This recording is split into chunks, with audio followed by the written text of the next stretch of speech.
अगर आपके ससुराल में आपको लगा कि डॉक्टर को दिखाना चाहिए, बच्चा क्यों नहीं हो रहा है, तो ये अक्सर देखा गया है कि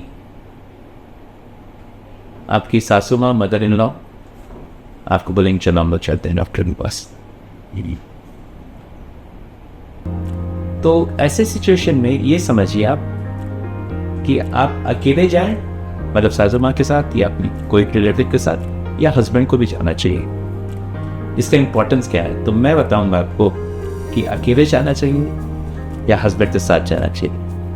मैं doctor Vinod Agarwal, clinical director Sparsh IVR, Jamshedpur, Golmuri से बोल रहा हूँ।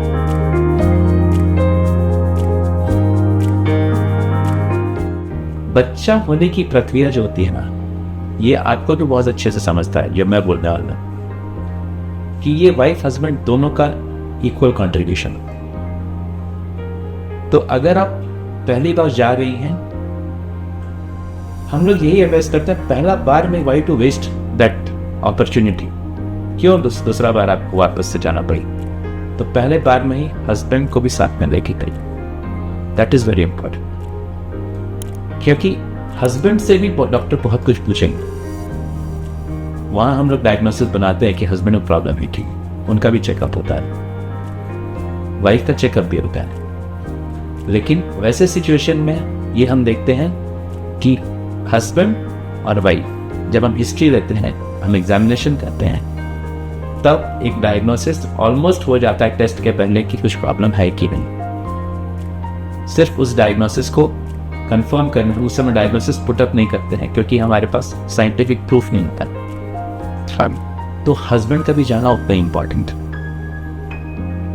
हस्बैंड का जो रोल है वो सिर्फ इसलिए नहीं है कि ठीक आप दिखा के आ जाओ, हम देखेंगे बाद में, मेरे पास टाइम नहीं, it is never like that. Husband को भी समझना होगा इस बात को कि अगर इस स्थिति के लिए, इनफर्टिलिटी, बच्चा नहीं हो या निसंतानता के लिए आप जा रहे हैं, तो वाइफ और हस्बैंड दोनों डॉक्टर के साथ जाएं, कोई प्रॉब्लम नहीं। मदर इन लॉ, आपके मदर इन लॉ भी जाती हैं साथ में, या हस्बैंड के मदर भी जो हैं वो भी जाती हैं साथ में, तो कोई प्रॉब्लम नहीं। बट वाइफ हस्बैंड दोनों डॉक्टर से ज़रूर मिले, तो एक ही विजिट में आपका बहुत सारा इश्यूज आंसर हो जाएगा।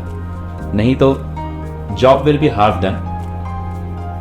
और इसमें जो सबसे इंपॉर्टेंट चीज़ होती है, हस्बैंड को हम क्यों बुलाते हैं, वाइफ इज हर्ट, कि वाइफ का जो टेस्ट होना है वो तो होगा, लेकिन हम हस्बैंड का एक सीमेन टेस्ट करते हैं।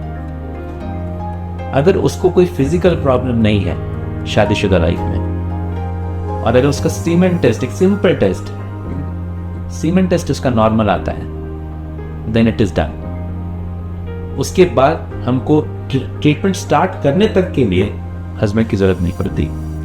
तो बाद में एक और दो कंसल्टेशन लगे, वो आप अकेले आप आ सकती हैं, किसी रिलेटिव के साथ आ सकती हैं। बट एक सिंपल सा टेस्ट है। हाँ, अगर इसमें पकड़ा गया तो एक मेजर कॉज पकड़ा जाता है कि अगर हस्बैंड के सीमेन में प्रॉब्लम है, उससे हम लोग को लगता है कि ये सिचुएशन ऐसा है कि बच्चा नहीं हो सकता इससे, या बच्चा होने की चांस कम है अपने से, तो फिर वहाँ पकड़ा गया।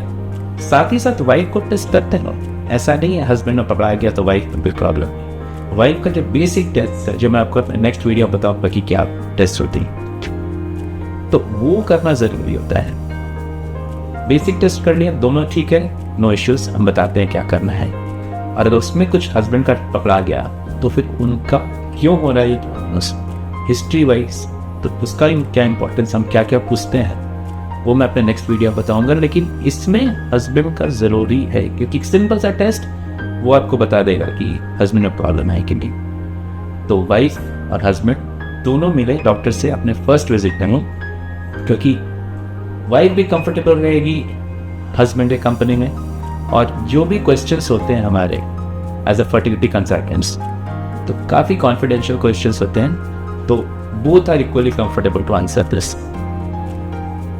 तो इस चीज़ का ध्यान रखना है कि जब भी आप जाएं इस कंसल्टेशन के लिए, इनफर्टिलिटी के लिए वाइफ और हस्बैंड दोनों जाएं। तो see you in my next video, keep watching.